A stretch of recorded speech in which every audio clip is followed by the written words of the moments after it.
As Winnipeg-based book artist Debra Frances says, books transform and shape us. I'm a huge lover of books already, and now to have discovered book art, where books are treated as sculptural pieces, I was absolutely thrilled. Here's my conversation with Debra. Because we started speaking a little bit last time, I feel in my brain I have to rewind a little bit and introduce you as Debra, whose work I found on Instagram of these absolutely stunning books made of these natural materials. And I didn't really even know what I was looking at first. So I just wanted to ask you maybe to start talking a little bit about that work that you do and what brought you there. Yeah, so my work is considered book art, which is basically the book is at the center of everything that I make, but I do draw from natural materials that I usually find myself, whether on hikes or being in nature. And what I like to do is draw on the idea of book, where people bring, I feel like the idea of books has many layers to it already. People have an emotional connection to that, as do I. And so when I'm making books from organic materials, I am bringing people, kind of surprising them by it being a book when they're not expecting it. And so a lot of my books are made from, let's say, I've made them with milkweed seed pods and with logs and driftwood, and always just looking to try to work with the material that I'm using, but in doing that, get people to look at it in a different way. Just almost like definitionally, like what makes a book a book? And your books have no words in them, do they? Or Sometimes they have words and sometimes they yeah. have art, but mostly, more recently, I'm working with them more in a sculptural sense. So I'm using paper and different treatments to create more of a sculptural look and feel to them. I mean, basically, a book has pages, it has covers, but I think the work that I do plays with the idea of book. Like it's a book, but it kind of blurs that line between book and sculpture. Interesting how when I would look at a piece, like a photograph of a piece, I immediately do categorize it as book. But then yeah, based on what you were just talking about, I'm like, but why? Why do I immediately say that that is a book and not something else? And that line, I guess, like you're saying, between book and sculpture, it's definitely blurring into sculptural pieces, especially when there's no words, like or art, or the pages are not holding other content, right? Right. It's not a Yeah. delivery. The book is not like if I look at my bookshelf, most books in general, I guess, are their delivery mechanism for the content that's somehow in the book, whereas your meaning is the actual physical piece itself. Mhm. Okay, so how did you arrive to that? What brought you there? I was just thinking about the dates here, and it was in 2006 that I made my first book. And I did that with my daughter. She's an artist, and at the time I think she was 14 years old, and she had a body of work, and her art teacher wanted her to put her work into an artist's book. And I really didn't know what that was. And I thought, okay, let's take it to Staples and get it coil bound. And her teacher said, no, no, I want you to bind a book. It's a thing. I got this book and we looked at it together, and together we picked a structure that we thought we could do. But what intrigued me the most was how every part of the book that we put together was a reflection of who she was. It was the material that she used for the cover was a fabric that she had loved. And even just in the way she chose her work and how she chose how the viewer would see her work, some of her paintings she turned on their sides, some of them she cut in half and put them in different parts of the book, and added her words, her poetry. And I just became fascinated with that because, first of all, hadn't really considered that you could make a book by hand. You kind of just have this idea that they're like the books on your shelves. But in making that book with her, I was kind of blown away by how much meaning there was in every part. And so that just kind of started me on a bit of a fascination. And from there, the first thing I had done was I was at McNally Robinson. It's a local independent bookstore, and they had some handmade books. And so I bought a couple and then I reverse engineered them. Like I took them apart and then I tried to sew them back together and just became fascinated with that you could do this. And then I love the idea of making my own book and giving them away as gifts to my friends and family. So that's kind of where it started, where I was just playing around with different ways that you could make a book. As I was doing that, I heard about a class that was being offered at Martha Street Studio here in Winnipeg, which is a printmaking studio. And it was called Vintage Letterpress and Bookbinding. So I thought, oh, like, let's try this, right? And then what that did was it gave me more tools for making books. I learned a few more binding structures and I learned how to set letterpress. So I was learning to add more things into my books to make them more my own. Like I never wanted to make a book that was just cookie cutter or whatever. And in that class, the instructor had told me about a Minnesota Center for Book Arts in Minneapolis. And we just happened to be traveling there for a concert. So he said, you have to check this out. So we went there and I was completely blown away. The things that people were doing with books were just so fascinating to me. I was intrigued and then I just kind of started following them and seeing what they were doing. And eventually I took a class there. I traveled down and took a bookbinding class. And I was really inspired there by the community.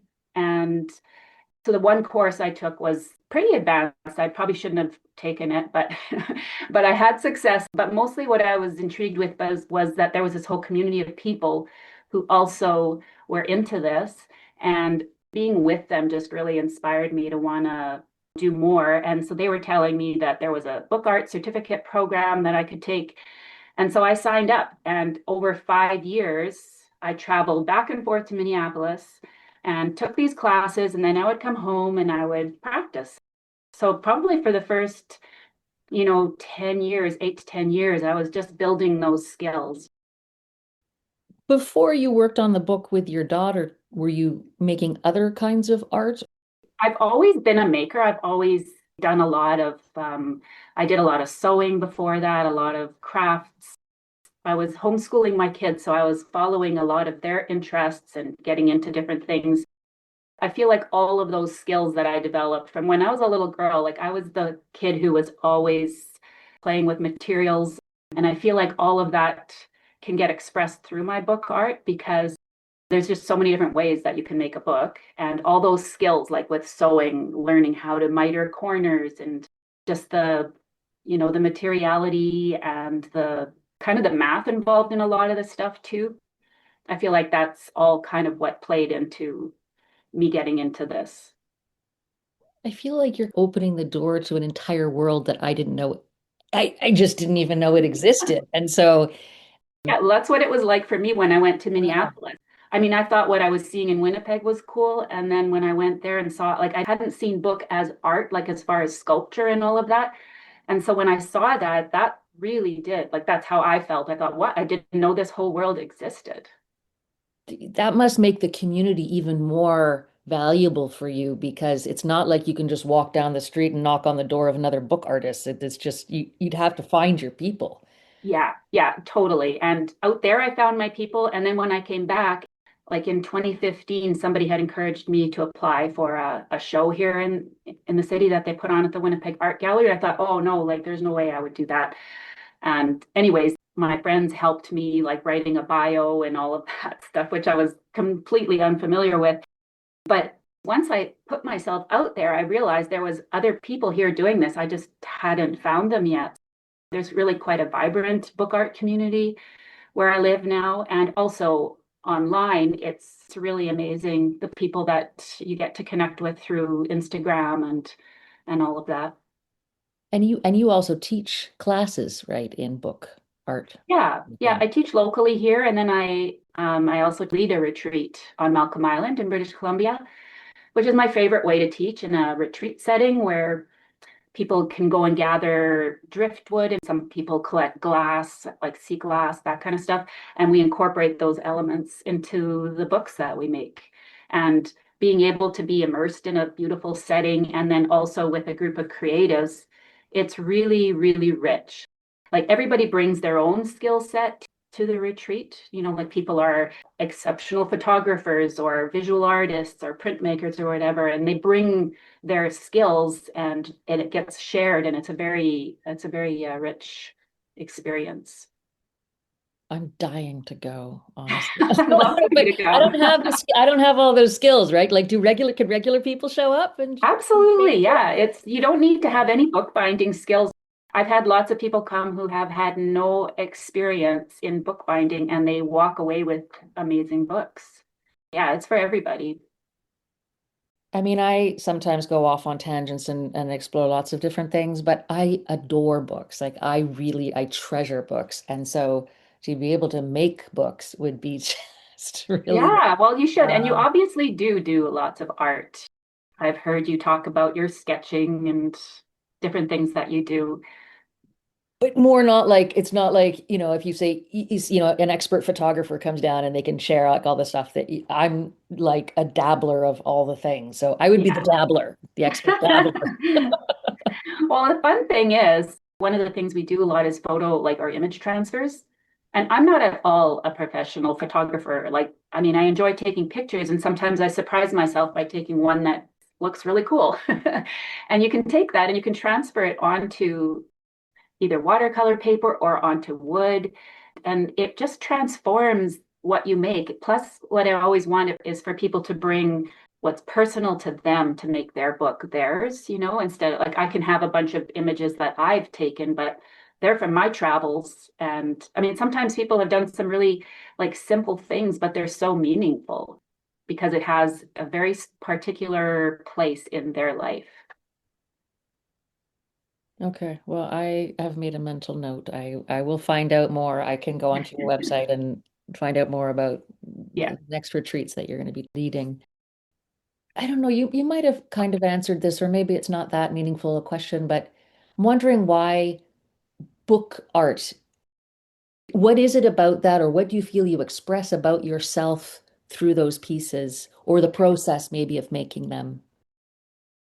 Yeah. Well, I think that books already carry a lot of meaning, like I said, and I feel like I am shaped by the books that I have read as a child and as an adolescent and as a parent.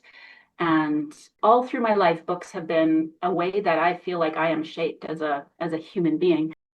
And I just love books. I love the tactile nature of books. I don't read on a device. I always read the actual books. And so I guess I see a lot of like a theme that runs through my work is the idea that books transform and shape us.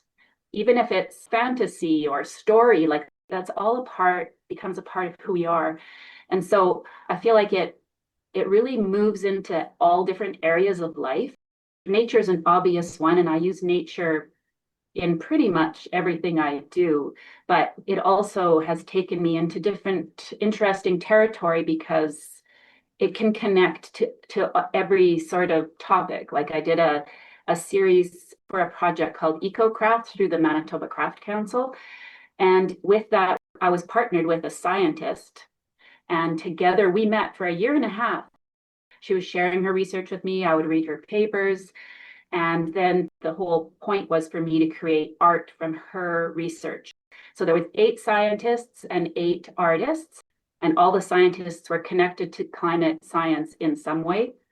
And so I was partnered with Dr. Erica Rosenblum. She was from Toronto. So it was a whole process, a whole long process of me understanding her work and then creating a piece that would go along with that.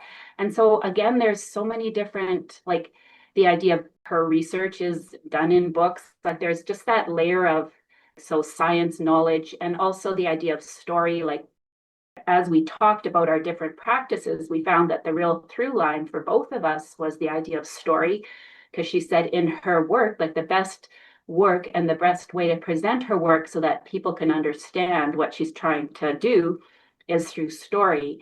And so then there was a through line there. For me, it's the book, but it's also all that the book entails, right? Like all of the different ways that we connect to books. And I guess the other example I'm thinking about is with the seed pod books that I've made, they're milkweed seed pod books. So they carry the idea of metamorphosis and change because they're integral to the monarch butterfly, right? And so there's that transformation idea within nature itself. But then when you bring a book element into it, it is also about how we can go through our own metamorphosis or our own personal change through what we put into our minds with books, right? Like books is where we can get the knowledge, wisdom, poetry, everything that feeds into us shapes us. So it comes back again to that transformation thing. And then for you, I feel like then you turn it around and you give it back. So you're creating books for us to look at and think about. And so you're talking something, some about what you've Yeah, received, yeah. but then you have an opportunity to give it back. And one thing that I like about that is I feel like when I'm making books out of unusual materials, I feel like it surprises the viewer. Like, when I see people walk up and they're kind of taken aback, they have a like, what is that? That's a log, but what is it? A book? It's a log book. Ha ha ha, right? It surprises them. And then what I'm hoping is that then it makes them think about both in a new light, right? Like think about the idea that milkweed seed pod, that the first one I found was lying on the side of a trail. And I thought, wow, that's beautiful. Like, where did it come from? I couldn't find its origin. And then I put it up and said, like, who can tell me what this is? And then right away, I got a deluge of like, well, obviously it's the milkweed seed pod, right? And then I just started learning all about milkweed and its role for the monarch butterfly. I had a couple who had contacted me. They were people who have like enjoyed my work and they wanted to come over and see it. And then they told me everything that they knew about milkweed.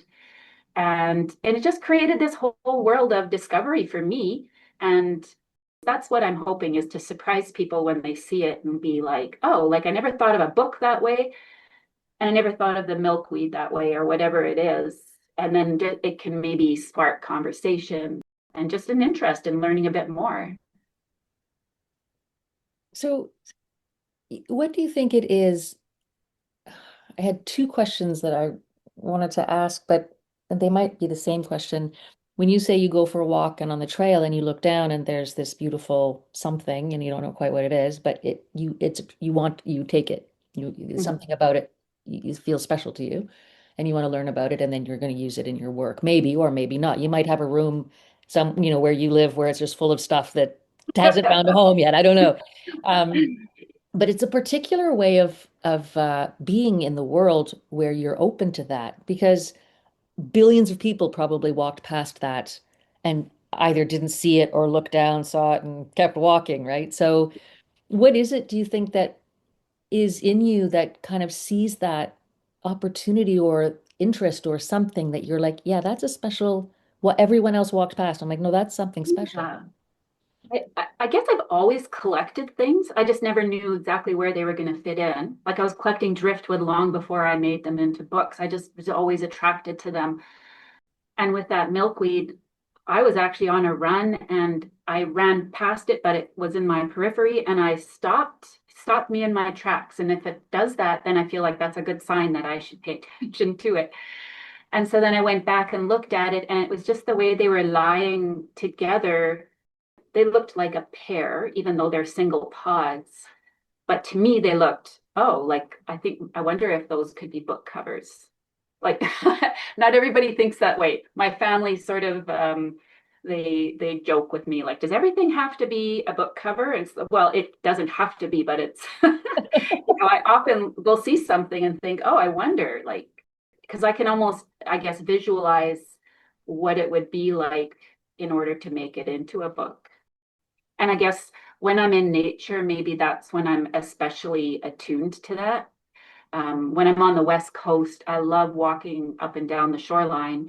And it often is that way where I'll see something and it won't let me go. Like there's a couple of pieces that I found that I thought, okay, that's not going to work. I'll leave it. I have to have some restraint, right? But then so you're walking on this very wide shoreline all the way back down and back, and you come back, and then it was still there. And it was like, what are the chances that I would take that exact path, right? So I pick it up and be like, okay.